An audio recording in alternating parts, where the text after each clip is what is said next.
Hello,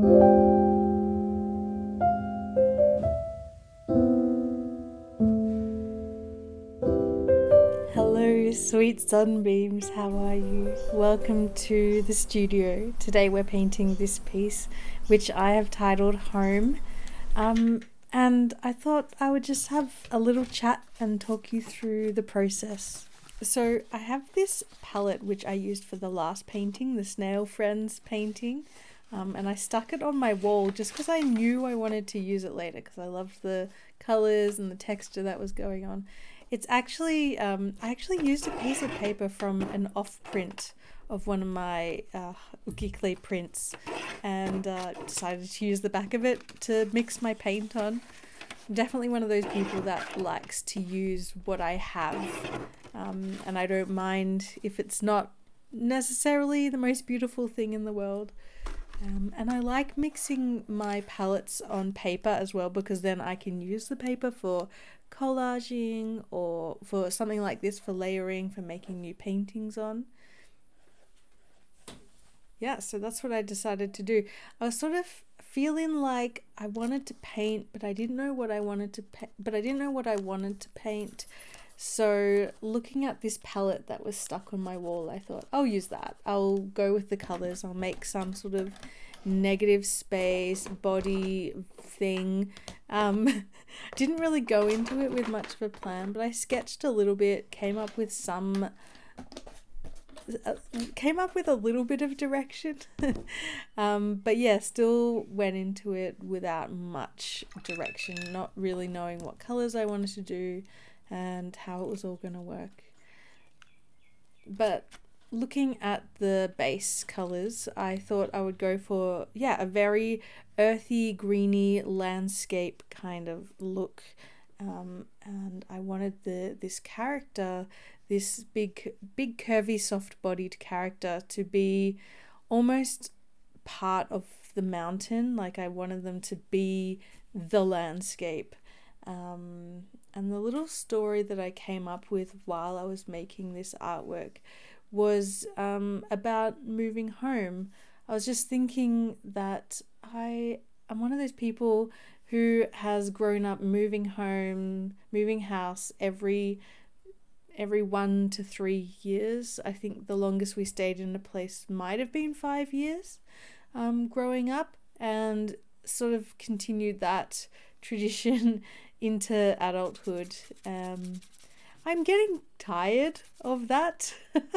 I'm getting tired. I would love to find a permanent home one day if I can.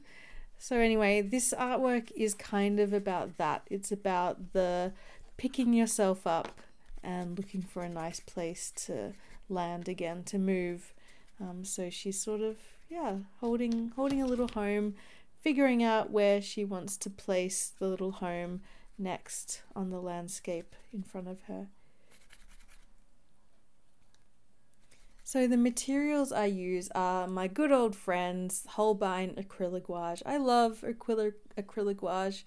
I noticed that the palette, some of the paint on the palette had cracked just because I have so many layers of paint on there. It's cracked a little bit, but I don't really mind. It just adds to the texture. And I'll do a little bit of a finish gloss or varnish thing at the end, and that might prevent a little bit of cracking because it will just add a little bit of bounce to it. So yeah, Holbein Acrylic Gouache, and that's it, and water. And the paper is actually a 310 GSM watercolor paper. Well, no, it's not even a watercolor paper. It's like an archival paint. It's an archival print paper for high quality prints. I don't remember exactly what it is. I think it's a cotton rag. Yeah, that's what it is. 310 GSM cotton rag paper.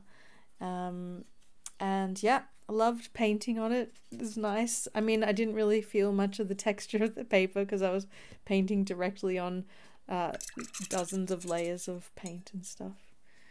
I actually had packed away most of my other acrylic gouaches into a travel case. I'm planning on doing an en plein air painting day soon. I'm just waiting for the weather to chill out a bit. It's been way too hot for me. I am not someone who deals well with heat, so I'm waiting for a mild day. But yeah, I had most of my paints packed away, so I just had the dregs of the tubes of paint, the paint that had not much left in it. So you can see me just dipping my paintbrush directly into the tube just because there's barely anything left, and I have replacement tubes in my travel pack, so I didn't mind if it got a bit dirty, a bit contaminated. It just kind of added to the texture and the randomness and the playfulness of the color placement.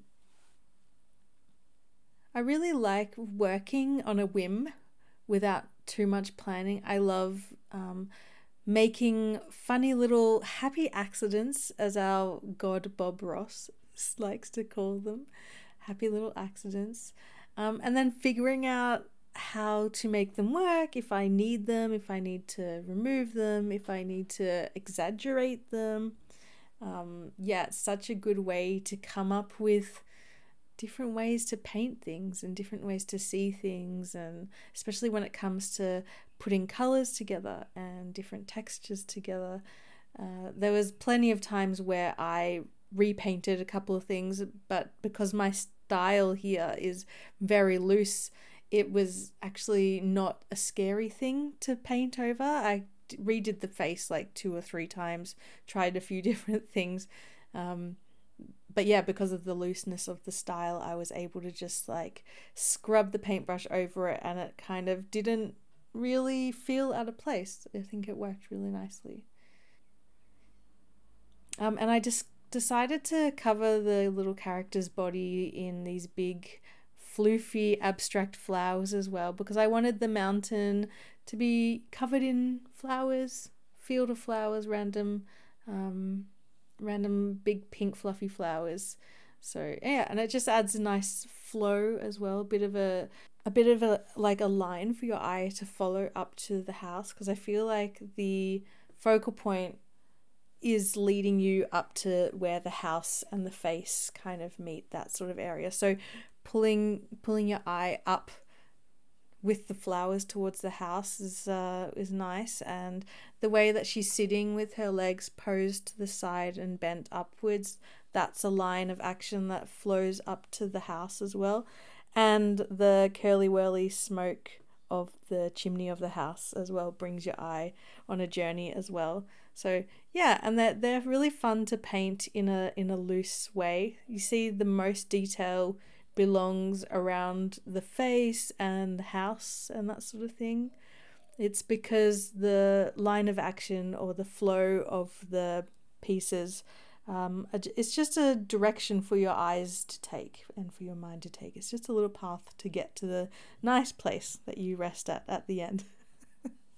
Hope that makes some sense. But here I'm just adding a few of the last touches, trying to figure out here how I want to do the face. You can see that I included a little closed eye for a little while, but I kept painting over it. It didn't really, I don't know.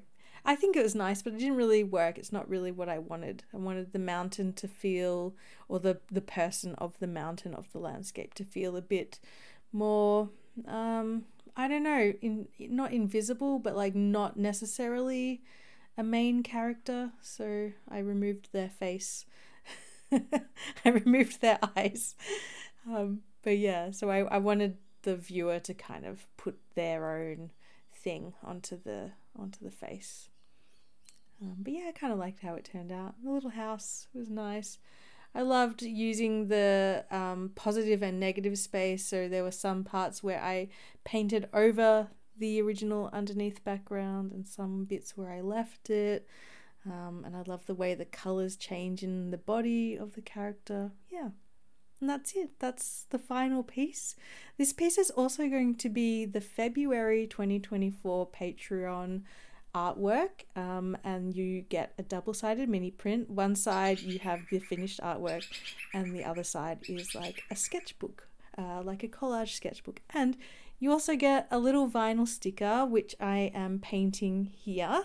And I went in on Photoshop and just added a few more flowers and stuff here and there. But yeah, it's gonna be very cute. I'm so excited to see how this little sticker turns out, and the prints, of course. It's like my favorite part of every month is waiting to see how the stickers come out for my rewards.